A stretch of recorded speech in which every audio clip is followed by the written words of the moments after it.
જય શ્રી કૃષ્ણ. જય હો, મંગલમય હો.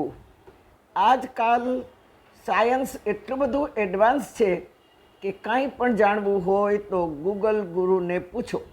આ ડિજિટલ ગુરુને નથી જોઈતી સુખ સુવિધા, નથી જોતું ન્યોછાવર, નથી જોતી મોંઘી ગાડીની ગિફ્ટ, નથી જોઈતા સ્વાદિષ્ટ ભોજનો, કે નથી જોતા સોફા, ડનલોપના ગાડલા કે બેડ કે બેઠકો.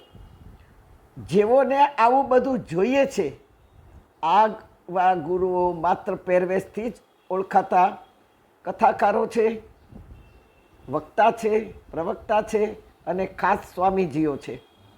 યજમાનોની વારંવાર મળતી ગિફ્ટોથી ટેવાયેલા હોય છે, જેઓ કદી નહીં કરે શ્રોતાઓની શંકાનું સમાધાન, નહીં કરે શ્રોતાઓને સતાવતા જીવન વિષયક પ્રશ્નોના સમાધાનની રાહ નહીં બતાવે. 1 કલાકના પ્રવચનમાં 15-20 મિનિટ મોડા આવે, શ્રોતાઓના નમસ્કાર ઝીલે, વાહવા ઝીલવા ટેવાયેલા ગુરુઓ નહીં સમાજનું, નહીં આશ્રમોનું, નહીં મંડળોનું, નહીં સનાતન ધર્મનું રક્ષણ કરે. ક્યાં સુધી આવા લોકોને ભરોસે ધર્મને, સંસ્કૃતિને સોંપશું? હવે કોઈ મહાપ્રભુ વલ્લભાચાર્ય, શંકરાચાર્ય, રામાનુજાચાર્ય નહીં પ્રગટ થાય. હવે કોઈ રામ નહીં જન્મે. હવે કોઈ કૃષ્ણ અવતાર નહીં લે. કારણ રામને અવતાર લેવા માટે કૌશલ્યા ક્યાં છે? રામને અવતાર લેવા માટે ક્યાં છે દશરથ? કૃષ્ણને અવતાર લેવા માટે, દેવો માટે દુઃખો સહન કરનાર દેવકી ક્યાં છે? કૃષ્ણને અવતાર લેવા માટે સમસ્ત ગોકુળવાસીઓને યશ દેનાર યશોદા ક્યાં છે? ના, હવે રામકૃષ્ણ અવતાર નહીં લે. હવે સમય આવ્યો છે આચાર્યોએ અવતરણ કરેલા સ્તોત્રો, સ્તવનો, વચનામૃતો એને પઢવાનો. વારંવાર પઢીએ, વારંવાર વાંચીએ, વારંવાર વાંચીએ.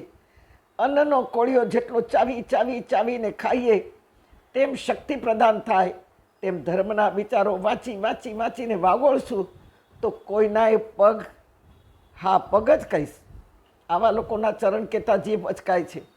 કોઈનાય પગ પકડવાની જરૂરત નહીં પડે. કારણ કે આપણા ઋષિઓ, મુનિઓ, આચાર્યો એ કોઈ સાધનો કે વાહનો માગ્યા નહોતા. ચરાઈ વહેતી, ચરાઈ વહેતી, ચરાઈ વહેતી, સતત ચાલ્યા, સતત ચાલ્યા. જાણે લીલી પરિક્રમા કહેવાય ગયું. માનવોના જીવનનો લીલાછમ કર્યા. પદ, પ્રતિષ્ઠા, પૈસા.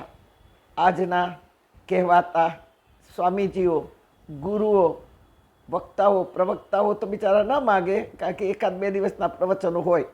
પણ કથાકારો, સ્વામીજીઓ, બાપુઓ, હા, પદ જોઈએ, પ્રતિષ્ઠા જોઈએ, પૈસા માગ્યા વગર, અપેક્ષા, આશા કર્યા વગર ધર્મ કાર્યો કરી જ ના શકે.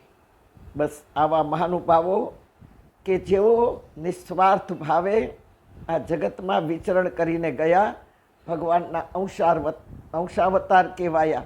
આવા આચાર્યો આચરી બતાવ્યું, માત્ર બોલીને નહીં બતાવ્યું. આ વાતો, આ સમજણ, આ રાહ માં ગીતા સ્વયં આપણી સાથે વાત કરીને કહી રહી છે. લ્યો, માં ગીતા શું કહી છે એ સાંભળો. માં ગીતા કહે છે, ઉદ્ધરેદાત્મનાત્માનમ નાત્માનમ વસાદયેત, આત્મૈવ આત્મનો બંધુ આત્મૈવ રિપુરાત્મનઃ. આત્મૈવ, આત્મનો બંધુ અને આત્મૈવ રિપુરાત્મન. તું જ તારો બંધુ મિત્ર છો અને તું જ તારો રીપુ એટલે શત્રુ છો. કોઈનાય પગ પકડવાની જરૂર નથી. કારણ આજકાલ આવા લોકો બધા માટી પગા દેખાય છે. જ્યાં લાભ મળ્યો નથી ત્યાં માટી ઓગળી નથી. જ્યાં લાભ મળ્યો નથી, જ્યાં પોતાનું ધાર્યું થયું નથી, ત્યાં માટીની જેમ પીગળી શકે છે આ લોકો. એવાને ગુરુ બનાવાય નહીં. ગુરુ જે બની ગયા છે તેઓના વચનામૃતો વાંચો બસ.